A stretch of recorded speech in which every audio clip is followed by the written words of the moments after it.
ఈ వీడియోలో మనం వుడ్ అనే హెల్పింగ్ వర్బ్‌ని ఉపయోగించి ఫాస్ట్ హాబిచువల్ యాక్షన్స్‌ని పాజిటివ్ సెంటెన్స్‌గా ఎలా చెప్పాలి అనే దాని గురించి తెలుసుకుందాము. యూసేజ్ వచ్చి గతంలో ఒకప్పుడు మళ్ళీ మళ్ళీ ఒక పనిని చేసేవాళ్ళము అని చెప్పుటకు ఈ విధమైన సెంటెన్సు చెబుతూ ఉంటాము. దీని యొక్క ఫార్ములా ఏ విధంగా ఉంటుందంటే subject plus would plus verb 1 plus other words or extra words. ఈ విధంగా దీని యొక్క ఫార్ములా ఉంటుంది. సబ్జెక్టు ప్రొనౌన్స్గా I, we, you, they, he, she, ఇట్లు వస్తాయి.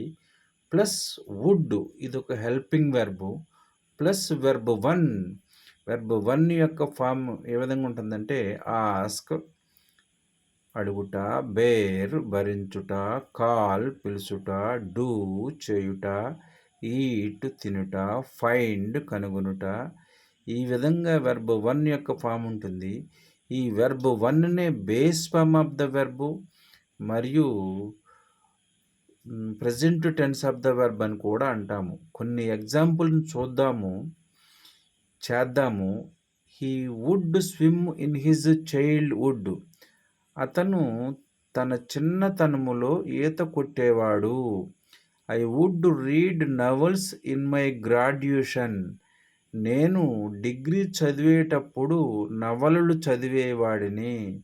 She would watch movies before her marriage. ఆమె తన పెళ్ళికి ముందు సినిమాలు చూసేది. They would eat non veg everyday.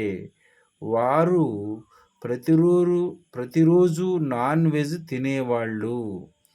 ఇలాంటివి మరికొన్ని సెంటెన్సెస్ ఎగ్జాంపుల్స్గా మీరు చేసినట్లయితే వుడ్ అనే హెల్పింగ్ వెర్బ్ని ఉపయోగించి ఫాస్ట్ హ్యాబిచువల్ యాక్షన్స్ని పాజిటివ్ సెంటెన్స్గా ఎలా చెప్పాలనే దాని గురించి పూర్తిగా తెలుసుకోగలుగుతారు. Thank you for watching this video.